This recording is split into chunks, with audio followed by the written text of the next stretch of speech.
Jangan ulama hanya dijadikan juru kampanye ketika mau mencoblos, ketika sosialisasi, ketika mau pilkada, ketika mau pilcaleg. Ajak mulia, ajak ulama, ajak remaja masjid. Selesai terpilih tidak pernah diajak ngomong kebijaksanaan pemerintah.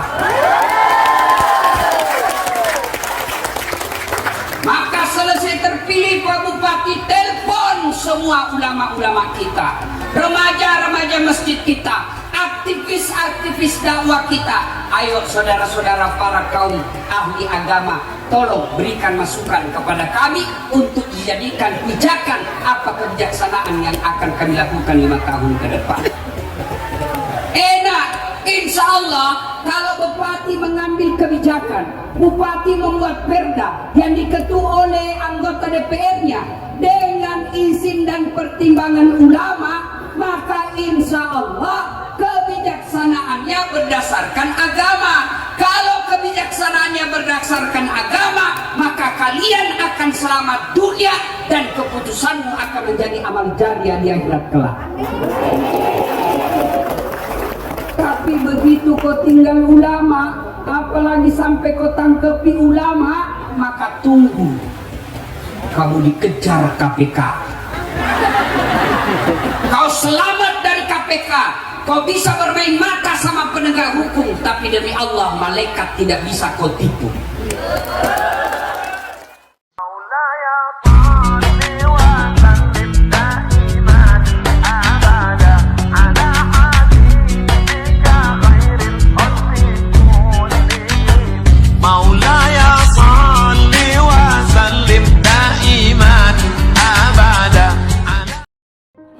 MC-nya banyak betul pantunnya.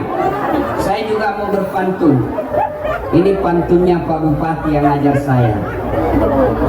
Lebat batang padi jerami, padi dipanen di pagi hari.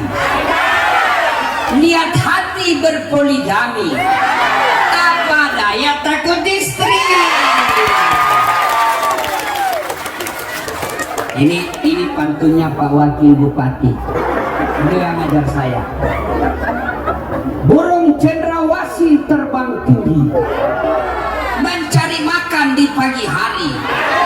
Bukan kami takut istri, cuma istri lebih berani. Ibu bapak, saudara-saudara sekalian yang saya hormati, pada taklim kita kali ini saya ingin menyampaikan sebuah hadis. Suatu daerah akan maju apabila ditopang 4 hal. Berapa ibu? Berapa pak? Bukan 4 istri, 4 perkara. Ya. Yang pertama, kalau mau maju Kabupaten Serdang Bedagai ini, maka ditunjang yang pertama di ilmil ulama, ilmunya para ulama.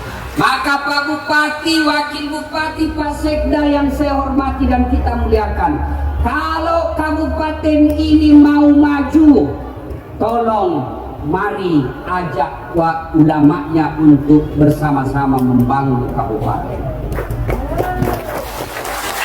Jangan ulama hanya dijadikan juru kampanye ketika mau mencoblos, ketika sosialisasi, ketika mau pilkada, ketika mau pilcaleg. Ajak mulia, ajak ulama, ajak remaja masjid. Selesai terpilih tidak pernah diajak ngomong kebijaksanaan pemerintah. Maka selesai terpilih Pak Bupati, telepon semua ulama-ulama kita, remaja-remaja masjid kita, aktivis-aktivis dakwah kita. Ayo saudara-saudara para kaum ahli agama, tolong berikan masukan kepada kami untuk dijadikan pijakan apa kebijaksanaan yang akan kami lakukan 5 tahun ke depan. Enak, insya Allah kalau bupati mengambil kebijakan, bupati membuat perda yang diketuai oleh anggota DPR-nya dengan izin dan pertimbangan ulama, maka insya Allah kebijaksanaannya berdasarkan agama. Kalau kebijaksanaan pelaksananya berdasarkan agama, maka kalian akan selamat dunia dan keputusanmu akan menjadi amal jariah di akhirat kelak. Tapi begitu kau tinggal ulama, apalagi sampai kau tangkepi ulama, maka tunggu kamu dikejar KPK. Kau selamat dari KPK, kau bisa bermain mata sama penegak hukum, tapi demi Allah malaikat tidak bisa kau tipu. Maka Pak Bupati, Pak Wakil Bupati, seluruh aparat, kepala dinas, ketika Bapak berbicara anggaran untuk apa, ajaklah ulama. Tidak mesti formal, tidak mesti resmi. Ajak mereka berbicara sambil ngopi-ngopi, sambil makan pisang goreng. Ajak ngomong tinjauan-tinjauan agama. Insya Allah kalau Bapak mengambil keputusan pertimbangan agama, Bapak bukan cuma selamat di dunia, tapi insya Allah selamat ke akhirat. Bapak membangun jembatan, Bapak membangun jembatannya alhamdulillah sudah meninggal yang punya, sudah meninggal yang panitianya, sudah meninggal yang atur anggaran, sudah meninggal bupati, wakil bupati dan anggota DPR-nya. 50 tahun masih beroperasi jembatan itu, dan insya Allah selama jembatan itu dilalui Ustadz pergi ceramah, Bapak dapat kiriman pahala. Itu kalau ngambil keputusan pertimbangan ulama. Maka saudaraku aktivis dakwah juga, jangan kau musuhi pemerintah. Tidak mungkin negara kita baik kalau ulama dengan umara berjauhan. Negara Republik Indonesia ini berdiri karena tetesan darah keringat para santri dan ulamanya. Jadi kalau ulama dijauhi, ulama juga menjauhi pemerintah, maka tidak akan sejahtera rakyat kita. Saya memberi ilustrasi sederhana, Pak Bupati yang saya hormati. Ulama dengan umat itu ibarat hutan dengan harimau. Tuh singa, ada hutan di sini misalnya. Saya kasih contoh kebun sawit. Kebun sawit ini kalau ada singa di dalamnya, ada enggak yang berani masuk ganggu kebun sawit? Ada yang berani? Kenapa? Ada singa menerkam. Coba sebaliknya, ketika singa sudah keluar dan singa itu keluar ditangkap dan dijadikan hiburan di sirkus. Coba kita lihat itu singa kalau dia sudah di sirkus, dipukuli, ditunjuki sama anak-anak, ini lucu. Begitulah ilustrasinya. Kalau ulama dengan rakyat, ada ulama yang disenadi di kabupaten ini, insya Allah orang lain tidak akan berani macam-macam. Kenapa? Ada tokoh yang didengar bicaranya. Sebaliknya, kalau ulama sudah tinggalkan kebun, maka ulama itu akan dipermainkan dan dia bisa menjadi tunjuk-tunjuk, dianggap lucu. Maka ulama dengan umat, ulama dengan pemerintah tidak boleh berpisah. Dia adalah satu kesatuan untuk mewujudkan masyarakat yang adil dan makmur. Dan kalian juga aktivis dakwah, kita ini yang mengaku diri mubalik, mengaku sebagai pewaris para nabi. Al ulama'u fawarithatul anbiya. Kita ini pewaris para nabi. Ketika kalian mendakwah, pakai teladan Rasulullah sebagai contoh. Kalau saya kira-kira dikepung di sini, dilempari, tiba-tiba datang Pak tentara sama polisi. Mana Ustaz? Sudah siap ini pasukan. Hancurkan? Pasti saya bilang, tembak saya. Tapi Rasulullah tidak. Apa beliau katakan? Ya Jibril, kalau Allah ingin mengabulkan doaku, saya berdoa, ya Allah, berikan hidayah kepada yang lempari saya. Berikan hidayah kepada masyarakat Taif. Kalau bukan dia yang beriman kepadaku, nanti anak cucunya yang beriman kepadaku. Dan alhamdulillah, berkat doanya Rasulullah dikabulkan di Taif. Taif sekarang tidak ada satu ekor manusia pun yang tidak beriman kepada Nabi dan Rasulullah. Maka kalau dakwah, kita hanya narik simpati. Gimana orang supaya dengar ceramah, senang dengar dakwah. Bahwa soal dia mau amal mengamalkan ceramah kita atau tidak bukan kita punya kemauan. Hidayah datang dari Allah. Maka ulama, penceramah, mubalik, dai, kalian hanya wajib menyampaikan, serahkan hidayah datang dari Allah Subhanahu wa taala. Maka Nabi ajarkan ketika berdakwah, dakwalah dengan menggembirakan, janji mereka surga. Ada juga penceramah dari salam pertama sampai akhir neraka aja dicerita. Kau dibakar, ditusuk pantatmu, digunting lidahmu, tusuk. Tapi kalau dan gak usah dengar ceramah deh, itu takut deh. Kalau ceramah di depan ibu-ibu janji surga, depan bapak-bapak cerita poligami, senang dia Pak. Ibu cerita bukan disuruh poligami, diceritakan. Percaya ini nggak ada yang berani di sini. Polisi, tentara, mana ada polisi yang berani sama istrinya, mana ada tentara yang berani sama istrinya. Dia bilang, teman saya tentara, kami sebenarnya bukan takut sama istri Ustaz, cuma istri sedikit-sedikit melapor sama istrinya komandan, dan komandan juga takut sama istrinya. Ketika sudah mengambil posisi sebagai ulama, penceramah, pendakwah, pewaris para nabi, lihat para nabi. Ada nabi karena berdakwah dibakar hidup-hidup.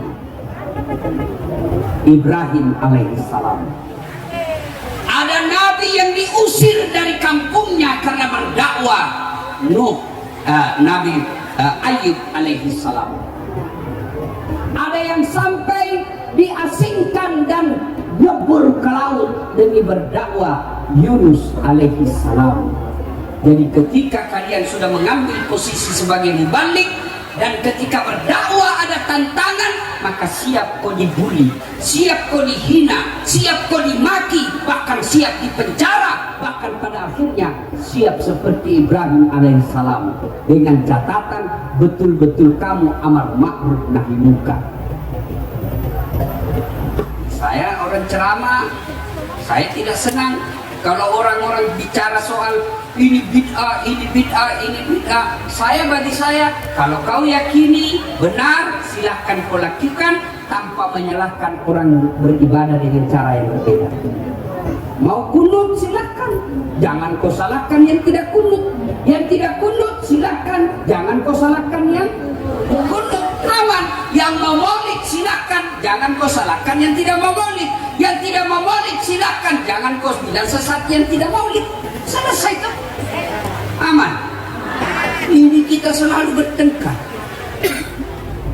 Kalau bapak pernah belajar agama, pernah kajian, ada ustadz yang menuntunnya, insya Allah beragamanya aman.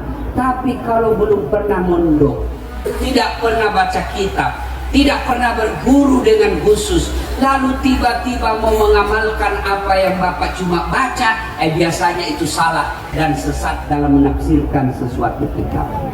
Maka ini pentingnya kita ada ulama, maka ini pentingnya pemerintah Kabupaten Serdang Bedagai bekerja sama dengan ulama. Yang kedua, kalau mau sukses lagi, ya, wa'adlil umara. Kalau mau sukses kampung ini, kabupaten ini, maka yang kedua harus ditopang oleh adilnya para penguasa, adilnya para pemimpin. Mau tahu adilnya pemimpin? Tidak ada Rasulullah. Kita contoh, namanya Amirul Mukminin, presiden kalau bahasa sekarang, Umar bin Khattab. Itu Umar bin Khattab pernah satu kali kedatangan tamu. Assalamualaikum warahmatullahi wabarakatuh ya Amirul Mukminin. Waalaikumsalam warahmatullahi wabarakatuh. Masuklah tamunya Umar, ketuk pintu. Kata Umar, tunggu dulu, kau datang ke sini mau ketemu saya sebagai Umar pribadi atau Umar sebagai presiden? Kira-kira kalau Pak Bupati bilang, kau datang ke sini ketemu saya sebagai bupati atau teman sekampung? Kata Umar, saya datang ketemu pribadi. Lalu Umar berkata, tunggu dulu, saya padamkan lampu pelita. Dia padamkan lampu pelita, gelap. Tamunya keberatan. Ya Amirul Mukminin, kenapa kau padamkan lampu, kita kegelapan? Begini, tadi saya pakai lampu itu karena saya lagi tugas ngitung-ngitung kas negara. Ini lampu pakai minyak. Minyaknya ini dari uang Baitul Mal. Kalau saya bekerja sekarang pakai karena saya lagi dinas, halal boleh. Sekarang kita cerita pribadi, tidak boleh pakai air lampu ini. Kenapa? Karena kita tidak ada hubungan dengan negara. Matikan lampu. Kira-kira kalau ini diterapkan, Pak, tidak ada ASN berkeliaran pelat merah hari Sabtu sama hari Ahad. Banyak begitu di sini. Oh, di sana yang saya tahu, dia akali dirinya. Dia pakai mobil dinas, tapi dia ganti pelatnya. Kau kira bisa kau tipu malaikat? Maka saudaraku ASN, jangan pernah menggunakan fasilitas negara untuk kepentingan pribadi. Kalau begini ASN yang ada di kabupaten ini, insya Allah kabupaten ini cepat maju. Amen.